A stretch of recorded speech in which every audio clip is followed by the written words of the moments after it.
standing next to this man, never met him before. He turns towards me and he sneezes like this. He goes, "Fuh!"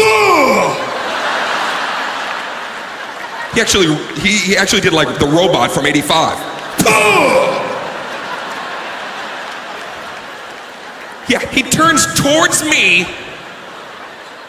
and he sneezed, and there was no blockage. There was no hand over the mouth.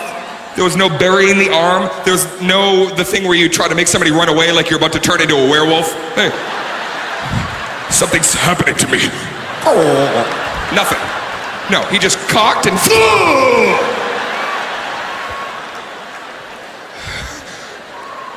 Two things happened. First of all, it scared the ever-living out of me, okay? I jumped because it was very audible, very loud.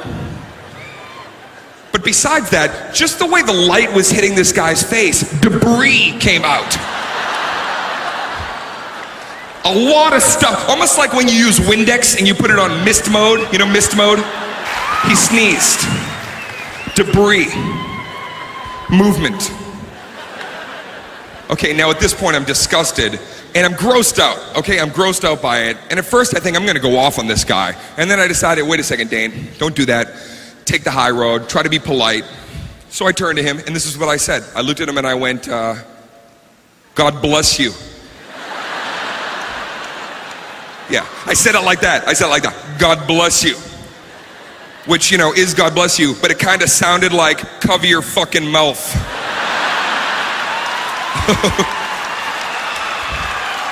Yeah, incognito. I turn to the guy. I say God bless you, by the way, when someone sneezes. I don't say bless you. I don't say that because I'm not the Lord. I can't do that. I'm just a messenger for big guns upstairs, you know what I'm saying?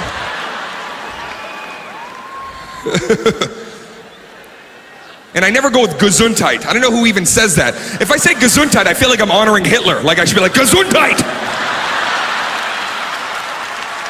I end up on the History Channel because the guy sneezed. God bless you. This is what the guy comes back with, okay? Here's where it starts to get out of control. Guy looks at me and very condescending, he goes, yeah, I'm an atheist. Yeah, what a jerk, right?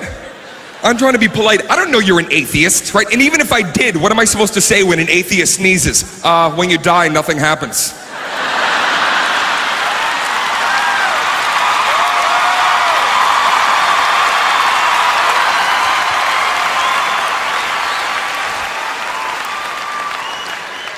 So now, oh man, now I start getting into like a religious debate with this guy.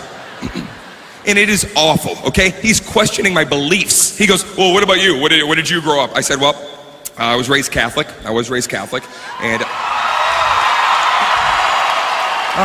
peace be with you. And also with you. Lift up your hearts.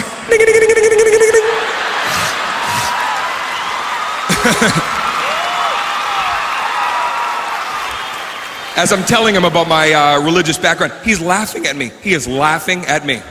He's giggling. He's like, do you believe this? This is what... Now for his own entertainment, he says to me, let me ask you this. What do you believe happens to you after you die? And I said, okay, well, hopefully I live a good life and my soul goes to heaven. And when I get there, all my ancestors will be waiting for me like it's an airport. Hey, what's up? Guess who's dead, sucker? Come here. Come here, float over here. Check this out.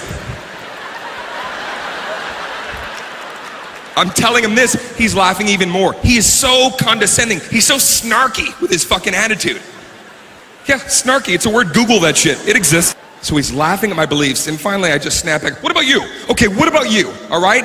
What happens to you? You're an atheist. What does that mean? What happens to you after you die? Now he gets very serious, like he's gonna school me, okay? He looks, he goes, oh, I can tell you, young man, I can tell you. I know what's going to happen to me after I die. After I pass on, my body will become one with this earth. From there, I will become a fertilizer for this planet. And with that, I will return as a huge, beautiful tree. That's what this guy believes. He's laughing at me, he's gonna come back as a fucking ficus. Yeah. Johnny Weeping Willow over here. I wanted to slam this guy so bad for this, right? But then I stopped. You guys. Please hear me out. I let it sink in, and I want you to as well. I hope when he dies, he does become a tree.